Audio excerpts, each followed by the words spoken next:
속에서 7 소아시아 교회를 살펴보고 있는데요. 네 번째 지역이 두아티라 지역은 알렉산더 대왕이 죽고 4명의 장군이 지역을 분할해서 통치를 하게 되는데, 이 지역을 통치했던 셀루코스 1세가 두아티라 지역을 건설하였다고 합니다.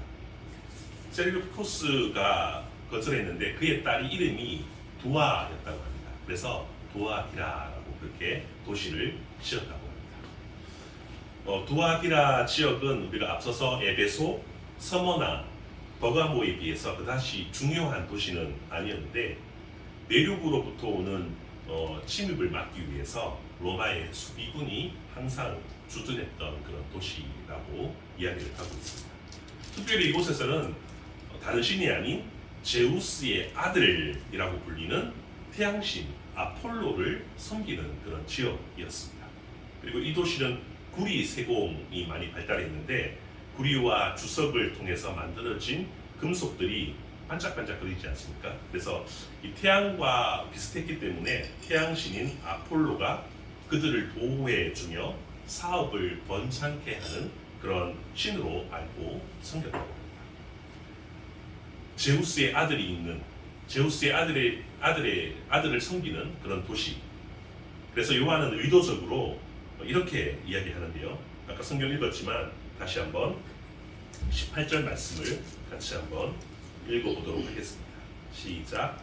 두아티라 교회의 사자에게 편지하라. 그 눈이 불꽃 같고 그 발이 빛난 주석과 같은 하나님의 아들이 이르시되. 요한은 의도적으로 주님을 하나님의 아들로 선포하고 시작합니다. 태양신 아폴로가 참신이 아니라 바로 하늘과 땅과 온 우주를 다스리시는 분, 만드신 분, 그가 바로 예수님이신데, 그가 바로 하나님의 아들이며 참신이다라는 것을 오늘 성경을 통해서 이야기를 하고 있다는 거죠. 아폴로는 진짜 신이 아니야, 하나님의 아들이 진짜 신이다라고 그렇게 선포하며 오늘 말씀을 시작하고 있습니다.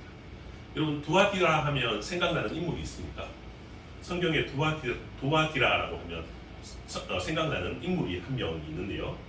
바울이 빌립보로 넘어가서 복음을 전할 때 성경이 마음의 문을 열어서 신자가 되었던 한 사람이 있습니다. 자주장사 루디아가 바로 두아티라 출신입니다. 자주색, 즉 보라색은 황제나 상당한 그런 부자만이 누릴 수 있는 색깔인데, 그 당시에 보라색 염료가 무지 비쌌기 때문에 루디아는 그렇게 자주천을 가져다가 메더라는 식물에서 뽑아서 염료를 뽑아서 그렇게 만들어서 빌립보에 수출해서 판매하는 그런 사람이었습니다. 그가 복음을 듣고 바울의 후견도 되고 조력자가 되어서 많은 도움을 주기도 한 사람입니다. 그가 바로 두아티라 출신인 거죠. 예수님이 보기에, 하나님이 보기에 두아티라는 어떤 곳이었을까요? 19절에는 이렇게 말씀하고 있는데요. 19절 말씀을 같이 한번 읽어보도록 하겠습니다. 19절 시작. 내가 내 사업과 사랑과 믿음과 섬김과 인내를 아느니 내 나중 행위가 처음 것보다 많도다. 내가 내 사업과 사랑과 믿음과 섬김과 인내를 안다라고 이야기하면서 처음보다 나중이 더 크다라는 것을 칭찬하고 있습니다. 여기서 말하는 사업은 비즈니스 사업장을 말하는 것이 아니고요, 영적인 사역들을 말하고 있습니다. 이어서 나오는 것들, 사랑과 믿음과 섬김과 인내가 바로 이런 비즈니스였다는 거죠. 너의 사업이 뭐냐면 사랑과 믿음과 섬김과 인내인데, 처음에도 좋았지만 가면 갈수록 더 풍성했다고 이야기를 하고 있습니다. 교회는 건물이나 규모가 아닌 영적이고 실질적인 그런 하나님의 사랑을 나누는 곳이지 않습니까? 고아와 가보와 어렵고 힘든 사람들을 구제하고 실질적인 그런 도움을 해주는 그것을 칭찬하고 있다고 오늘 성경은 이야기해주고 있습니다. 더 놀라운 것은 뭐냐면 내 나중 행위가 처음보다 많다라고 이야기하고 있습니다. 작은 규모에서 시작했지만 이 두아티라 교회에서 그런 사업들, 영적 사업들을 확장해서 더 풍성하고 더 아름다운 일들을 했다라는 것을 우리가 성경을 통해서 알게 된다는 거죠. 에베소 교회를 기억하십니까? 에베소 교회는 첫사랑은 좋았는데 가면 갈수록 사랑이 없어지고 형식만 남았지 않습니까? 두아티라 교회는 반대로 갈수록 믿음이 커지고 사랑이 풍성해지고 나눔이 많아졌다라고 이야기하고 있는 것이죠. 더 성장하고 업그레이드 되고 더 열매들이 풍성해졌다라고 성경은 이야기하고 있습니다. 말씀을 읽다가 동일하게 이러한 더 풍성한 은혜들이, 더 풍성한 하나님의 사업들이 우리 교회와 선교단체와 홍당홍당과 그리고 카페일의 가운데 넘쳐나기를 기대하며 소망하면서 기도를 했습니다. 이러한 은혜가 우리 가운데 있기를 소망합니다. 아멘. 예. 그러나 좀 안타깝게도 두아티라 교회도 치명적인 그런 약점이 있었는데 죄의 세력이 존재하고 역사하고 있는 그런 교회였습니다. 두아티라 교회에 누가 있었냐면 이세벨이라는 여선지자가 심각하게 교회를 오염시키고 있는 모습을 보게 됩니다. 어떤 오염이고 모습인지 한번 20절 말씀을 통해서 같이 한번 읽어보도록 하겠습니다. 요한계시록 2장 20절입니다. 시작. 그러나 네게 책망할 일이 있노라. 자칭 선지자라 하는 여자 이세벨을 내가 용납함이니 그가 내 종들을 가르쳐 꿰어 행음하게 하고 우상의 제물을 먹게 하는도다. 20절에 보니까 자칭 여선지자 이세벨이라고 하는 사람들을 두아티라 교회에서 용납했다라고 이야기했습니다.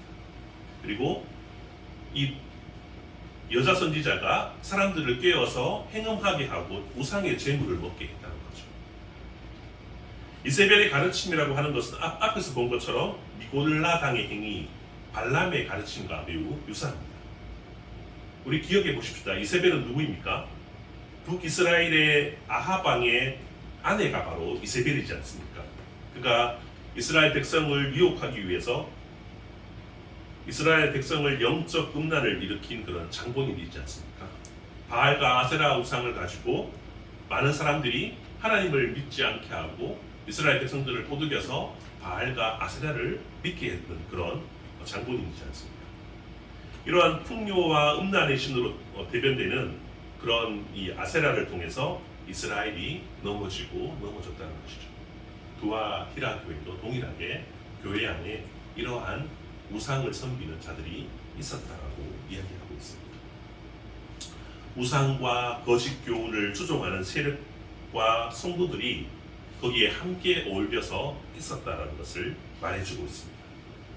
동일하게 오늘날 교회에도 물질적인 풍요와 세속적인 성공과 그리고 믿으면 다 된다는 그런 거짓 교훈들이 오늘날 한국 교회를 삼키고 있는 모습, 동일하게 두아티라 교회에도 두아티라 교회처럼 오늘날 한국 교회도 그런 모습이 있는 것 같습니다.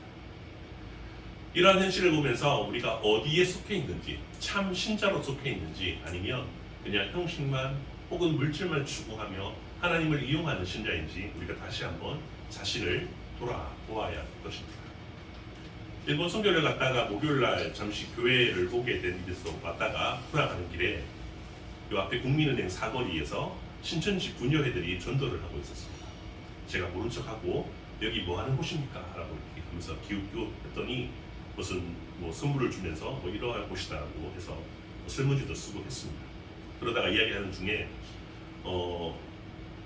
성경을 저번에 하나님이 아니라고 너희가 이야기했는데 왜 이제는 또 하나님이다라고 이야기하냐 하면서 왜 틀리게 이야기하냐 내가 질문을 하니까 누가 그런 소리를 하냐라고 이야기하길래 아니 너희가 알고 있는 너희가 모시고 있는 이만희 총회장이 성경이 하나님이 아니다라고 기록되어 있다라고 하니까 그 사람들이 막 얼굴이 막 벌개지면서 그들이 저에게 거짓말했던 것을 들통나기도 하기도 했습니다. 스스로 자신이 자신의 교리를 속여가면서 나를 유혹하려고 했던 그 모습을 보면서 이러한 교회에도 이세벨과 같은 그런 곳이 많고 또한 신천지가 한국 교회를 장악하고 들어와서 오염시키는 그런 모습을 보면서 두아티라 교회와 참 많이 닮아 있다라고 생각이 되어집니다. 그러나 우리가 삶의 지침서와 같은 말씀에 따라서 순종하며 하나님이 온전한 우리의 구원자이시고 예수 그리스도가 우리를 통해 십자가에서 돌아가시고 우리를 위해 죽으셨고 우리가 예수님을 믿고 또한 그의 말씀대로 우리가 순종하며 하나님께 나아가는 자들에게 하나님께서 온전한 믿음과 복음과 그리고 우리에게 구원을 가져다 줄 것이고 바른 믿음으로 세상을 살아갈 수 있는 성화의 자리까지 나아갈 수 있도록 우리를 인도하실 줄 믿습니다. 두아티라 교회는 그럼에도 불구하고 이세벨과 같은 교리에 넘어간 사람들이 있었다고 이야기하는데 주님이 그것을 책망하고 있음을 우리가 발견합니다. 저도 말씀을 읽다가 혹 내가 말하는 것이 내가 해석하는 것이 꼭 내가 하나님 말씀을 오해하고 잘못 이해해서 스스로 비성경적인 삶을 살고 있지는 않은지 매일 점검하고 있습니다. 여러분은 어떻습니까? 여러분은 하루하루 살면서 내가 하나님 보시기에 합당한 삶으로 살아가고 있는지 한번 돌아보시기를 소원합니다. 이와 대비해서 제가 저번 주에 일본 후쿠오카 나가사키 3박 4일 동안 선교를 다녀왔는데요. 배를 타고 다녀왔고 일본 음식 그리고 일본 문화, 특별히 일본 역사와 선교 역사를 많이 배워왔습니다. 그 중에 저에게 한 울림이 있었는데요. 시원한 사진 한 장 보여줄래? 그 다음 페이지. 1549년에 자비에르 선교사가 일본의 나가사키에 상륙하고 기독교가 전파되게 되었습니다. 부흥을 맞이했다고 합니다. 이 당시에 일본의 인구는 2200만 명, 그리고 이 자비에르 선교사를 통해서 복음이 전해지면서 많은 성도들이 부흥을 맛보았는데 크리스찬이 70만 명이라고 합니다. 오늘날 일본 사람들이 인구가 1억 3천 명, 6배나 인구가 더 많아졌고 기독교는 반대로 30만 명, 오히려 60% 감소되었다. 그때부터 임시들한테 조선을 침략했던 도요토미 히데요시가 정권을 잡고 기독교를 박해하기 시작하는데 나가사키에서 교토로 복음이 전파되었는데 교토에서 사람을 잡아다가 교토에서 끌고 나가사키까지 끌고 갑니다. 한 달 동안 끌고 가면서 이제 나가사키에서 처형을 하는데 24명을 잡아다가 끌고 가서 거기서 처형하는데 가는 도중에 어떤 기독교 신자 2명이 나도 함께 죽겠다, 순교하겠다 해서 총 26명이 되었던 겁니다. 그래서 여기 뒤에 보면 26명의 성인들이 나와 있고요. 그 중에 키가 작은 사람이 이렇게 있는데요. 누굴까요? 어린애가 3명 있었다고 합니다. 그 중에 12살, 13살, 14살. 12살 애가 초등학생도 아니죠. 초등학생이지 않습니까? 그죠? 그래서 간수가 이렇게 얘기합니다. 야, 한 번만 복음을 부인해. 그러면 살려줄게. 네가 너무 어리고 불쌍해서 내가 얘기하는 거야. 눈 딱 감고 한 번만 부인하면 너는 십자가에 죽지 않고 다시 돌려보내줄게. 라고 했는데 이 12살 꼬마이가 이렇게 말했다고 합니다. 간수님, 제가 매달릴 십자가는 어디에 있나요? 그러면서 십자가에 26명이 순교를 하게 됩니다. 이 뒤편에 있는 거 들어가면 26명의 그 순교자가 순교자의 박물관, 기념관에 있어서 둘러보고 또 일본 선교 역사를 또 보게 되었습니다. 네, 다음 페이지 주입니다. 죽음 앞에서, 핍박 앞에서 순교라는 죽음을 선택했던 12살짜리의 믿음과 저의 삶과 믿음을 비교하면서 많이 부족하고 울컥했던 그런 은혜를 받기도 했습니다. 죽음으로 자신의 믿음을, 진실성을 보였던 12살짜리의 어린아이의 믿음과 그 믿음은 과연 어떤 믿음이요, 어떤 신앙이었을까요? 우리는 한국교회에 복음이 들어와서 숫자적으로, 물질적으로 많이 성장을 되고 특별히 많은 교인들이 늘어나고 교회의 부흥을 얻게 되었습니다. 근데 지금은 두아티라 교회처럼 물질을 숭배하고 이런 조직을 숭배하고 또한 더 나아가서 잘못된 교리와 또 이단들이 들어와 침투해서 교회를 어지럽게 하는 모습들을 보게 되는데 그런 가운데 우리의 믿음이 혹시 변질되지는 않았는지 다시 한번 생각해 보아야 할 것입니다. 우리의 신앙과 믿음은 우리가 이세벨처럼 세상을 섬기고 그리고 교회도 섬기는 그런 변질된 모습이 아닌지 다시 한번 생각하고 12살 꼬마처럼 어린애처럼 정말 순교한 진실한 믿음들이 우리에게 있는지 다시 한번 말씀을 준비하면서 생각해 보았습니다. 주님께서 두아티라 교회에 이러한 변질되고 우상 숭배한 자들에게 주님은 책망하시고 다행히 회개할 기회를 주셨다는 것이죠. 오늘날 우리에게도 동일하게 우리의 믿음 없음과 세속을 추구하며 예수님도 그냥 곁다리로 함께 걸치는 그런 자들에게 책망하시면서 다시 회개할 기회를 주시고 있습니다. 21절 말씀을 같이 한번 돌아와서 읽어보도록 하겠습니다. 요한계시록 2장 21절 같이 읽겠습니다. 시작. 또 내가 그에게 회개할 기회를 주었을 때 자기의 음행을 회개하고자 하지 아니하는도다. 회개를 하라고 얘기했지만 회개를 하지 않는 모습을 또한 보게 됩니다. 주님은 두아티라 교회를 혼란스럽게 하는 자칭 여선지자 이세벨에게 회개할 수 있는 기회를 주셨는데요. 그가 회개하지 아니하였다는 것이죠. 어떻게 하였습니까? 22절 말씀도 같이 한번 읽어보도록 하겠습니다. 시작. 볼지어다 내가 그를 침상에 던질 터이요 또 그와 더불어 간음하고 그의 행위를 회개하지 아니하면 큰 환난 가운데에 던지고 회개하지 아니하면 그를 침상에 던지겠다라고 이야기하고 있습니다. 그와 더불어 간음하는 자들도 큰 환난 가운데 던지겠다라고 이야기하고 있습니다. 침상에 던지겠다는 것은 어떤 말이냐 하면 이 침상은 중병에 걸려서 눕는 곳을 의미하는 것입니다. 침상에 던진다는 것은 질병에 걸리게 해서 그를 죽이겠다, 혼내겠다라는 표현이라는 것이죠. 침상은 병상을 의미합니다. 주님께서 회개하지 아니하면 결국 심판하시겠다라는 하나님의 메시지였다는 거죠. 또 거짓 선지자를 따르는 그 무리 역시 동일하게 큰 환난 가운데 던지겠다라고 이야기하고 있습니다. 하나님을 떠난 사람들, 살아가는 사람들, 또한 믿지만 하나님을 인정하지 않고 곁다리로 섬기는 사람들, 실속을 다 챙기고 돈을 다 챙기고 음란을 챙기고 하는 사람들에게 하나님께서 그를 회개할 기회를 주시지만 회개하지 않고 돌아오지 않는 자들에게 끔찍한 환난을 하나님께서 주시겠다라고 이야기하고 있습니다. 그러나 주님께서 그녀의 행위로부터 돌이키라고 말씀하시는데요. 아직 여자 선지자의 가르침에 완전히 사로잡힌 것은 아닌 것 같습니다. 그래서 이세벨의 행위대로 살지 말고 돌아오라라고 이야기한 것입니다. 그리고 여자 선지자 이세벨을 추종하는 작은 이세벨의 집단이 일어났는데 23절 말씀도 같이 한번 읽어보도록 하겠습니다.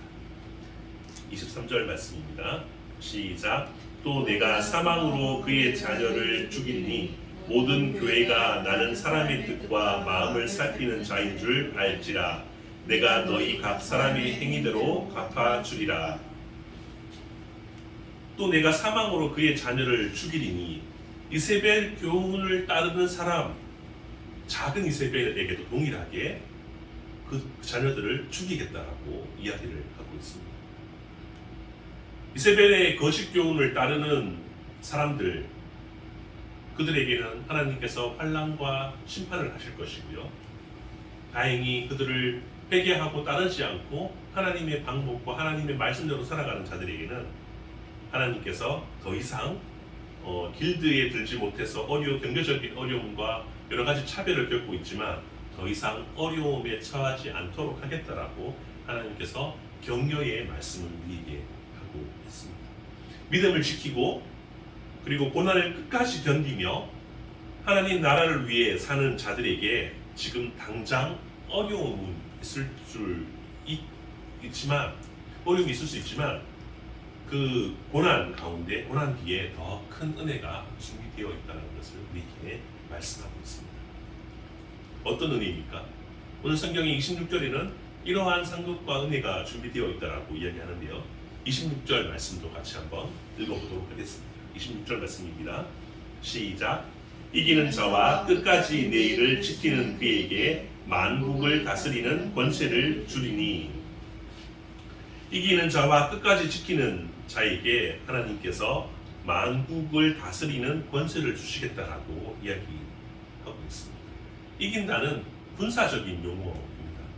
성경에는 이 군사적인 용어 이긴다, 이기는 자, 즉 영적 전투에서 승리하는 자, 하나님과 함께 더불어서 예수님과 함께 더불어서 끝까지 견디며 영적 전투에 승리하는 자에게는 하나님께서 우리에게 주시는 영원한 천국과 더불어서 모든 나라 만국을 다스리는 하나님의 권세를 주시겠다라고 이야기를 하고 있습니다.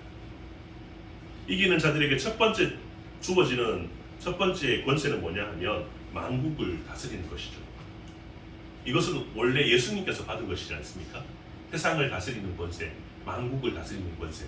그런데 이 권세를 믿는 자녀에게, 이긴 자에게, 끝까지 믿음을 잃지 않고 순교한 자에게, 그들에게 예수님이 받았던 그 권세를 동일하게 너희에게 주겠다라고 이야기를 하고 있습니다.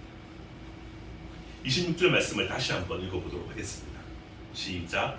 이기는 자와 끝까지 내 일을 지키는 그에게 만국을 다스리는 권세를 주리니. 아멘. 이기는 자들에게 만국을 다스리는 권세를 받아서 또 우리가 그렇게 살아가는데 27절에 보니까 이러한 것들도 우리에게 허락하는데 27절 말씀도 같이 한번 읽어보도록 하겠습니다. 시작. 그가 철장을 가지고 그들을 다스려 질그릇 깨뜨리는 것과 같이 하리라. 나도 내 아버지께 받은 것이 그러하니라. 만국을 다스리는 권세를 주시는데 철장을 주시겠다고 이야기합니다. 철장은 두 가지로 번역되어 있는데 하나는 철 막대기입니다. 단단한 막대기를 통해서 무기 삼아서 짐승으로 비유된 악인들을 깨어 부수는 그런 무기를 의미하는 것이죠. 그 무기를 가지고 악인을 깨어 부수는 그러한 무기를 너희에게 주겠다라고 얘기하고 있고, 또한 이 철장은 왕의 홀로 그렇게 번역하는데 다스리고 돌보고 양육한다는 의미입니다. 왕이 가지고 있는 지휘권과 같은 것입니다. 에스더가 왕에게 나아갈 때 규를 잡았다고 하지 않습니까? 그 가지고 있는 규가 바로 이 홀인데, 이 철장인데, 이것은 뭐냐 하면 바로 악인들을 깨부수고 그리고 온 우주와 만물을 돌보고 양육한다는 그런 의미가 있는데, 그것을 우리에게 허락해 주시겠다는 것이죠. 철장은 악인을 깨부수고 하나님 나라를 예수님과 함께 통치하는 의미입니다. 즉 이것을 이기는 자들에게 하나님이 주시는 은혜와 상급으로 우리에게 주시겠다라고 이야기하고 있습니다. 그리고 하나 더 있습니다. 28절은 이렇게 이야기합니다. 28절 말씀을 같이 한번 읽어보도록 하겠습니다. 28절입니다. 시작.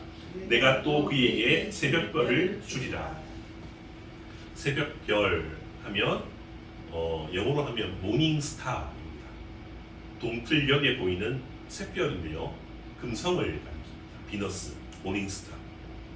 고대 근동 세계에 보면 특히 로마 황제는 비너스, 즉 금성에서 온 신성한 황제이자 자신이 신이라고 이야기를 하고 있습니다. 나는 금성에서 왔어. 금성에서 온 황제야. 나는 신이야 라고 하면서 이 금성을 신처럼 그렇게 이해하고 있었다는 거죠. 근데 예수님이 아니야, 내가 새벽별이야 라고 이야기한 것입니다. The bright morning star. 예수님이 빛나는 모닝스타다 라고 이야기하고 있습니다. 이기는 자에게 예수님을 내가 선물로 주겠다라고 이야기를 하고 있는 것이죠. 여당으로 자신이 모닝스타라고 주장하는 사람이 있습니다. 누구일까요? 정명석입니다. 정명석이 이렇게 주장합니다. 자기 이름이 정명석이니까 이니셜을 따서 J, 정명, M, 석, S에서 JMS라고 얘기합니다. 지저스 모닝스타. 자기가 지저스 모닝스타라고 하면서 새벽별, 자신이 새벽별 예수라고 이렇게 주장합니다. 말도 안 되는 이야기죠, 그죠? 말씀을 정리하려고 하는데요, 우리는 지금 계속해서 교회를 살펴보고 있습니다. 이러한 교회, 저러한 교회, 그리고 오늘날 이러한 교회, 저러한 교회가 있습니다. 교회마다 특징이 있고 교회마다 어떤 방향을 추구하며 살아가는 모습들이 보게 됩니다. 어떤 교회는 하나님이 칭찬하는 교회가 있고 어떤 교회는 책망하는 교회가 있습니다.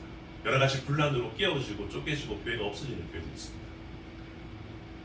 사람이 많고 물질이 많다고 교회가 좋은 교회일까요? 물론 좋은 교회가 더 많겠죠. 반대로 교인이 없고 물질이 없다고 하더라도 그 교회가 나쁜 교회일까요? 그렇지 않습니다. 우리가 교회를 살펴보면서 칭찬받는 교회, 그런 모습이 우리 교회 안에, 우리 선교단체 안에, 우리 국가공단과 카페1 안에, 우리 가정 안에, 우리 사업 가운데 이런 칭찬받는 모습들이 우리 가운데 넘쳐나기를 소망합니다. 두아티라 교회에 앞서서 말한 것처럼 그들의 믿음과 행위를 통해 아름다운 열매들이 있었고 점점 많아져서 그들이 더 부흥하고 하나님의 성장하는 그런 모습들을 보게 되었습니다. 그러나 이세벨이 들어와서 어느 부분 썩어지고 그리고 혼란스럽고 파괴되어 있는 모습도 보게 됩니다. 한국 교회의 모습이 이런 모습인가 생각해 보았습니다. 아무것도 할 수 없는 참혹한 그런 한반도의 믿음의 선배들이 세운 교회가 한국 교회이지 않습니까?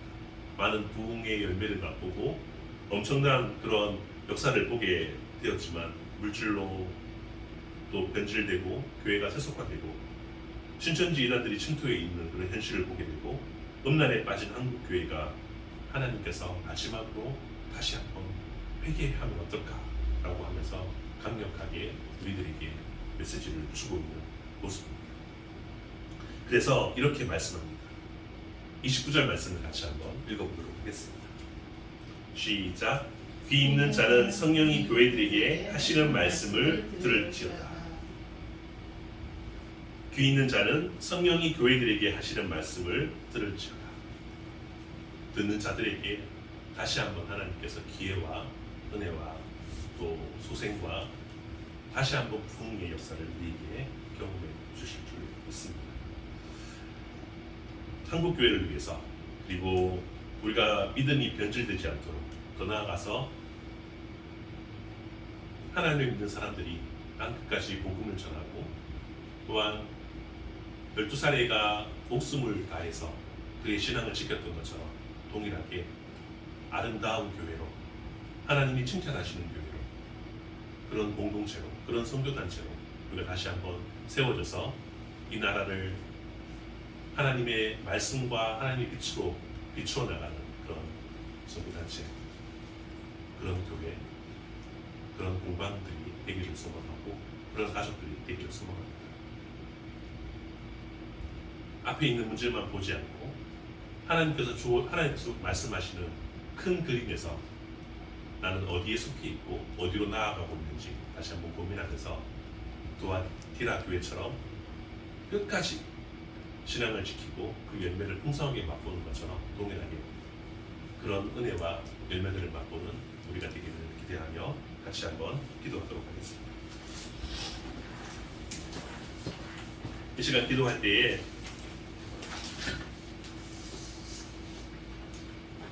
첫사랑을 회복하며 또한 두아티라 교회처럼 하나님께서 우리에게 맡기신 그런 사업들, 영적인 사업들을 잘 해나가며 비록 처음은 미약하지만 나중은 창대하게 될 것처럼 우리의 믿음과 신앙과 구제와 또 지구를 지키며 하나님을 사랑하며 또 끝까지 복음 전하며 땅끝까지 하나님의 사랑을 전파하는 아름다운 그런 큰 하나님의 역사들이 믿는 우리를 통하여서 일어나기를 기대하면서 우리도 주님 가운데 주님과 손잡고 당당하게 살아가며 그것을 능히 해나가며 또한 숫자와 물질도 중요하지만 더 큰 하나님의 영적 사람들이 모이고 기도하며 회개하며 하나님 나라를 위해 살아가는 그런 공동체가 될 수 있도록 우리 주님 한번 고백하고 다시 한번 기도하겠습니다.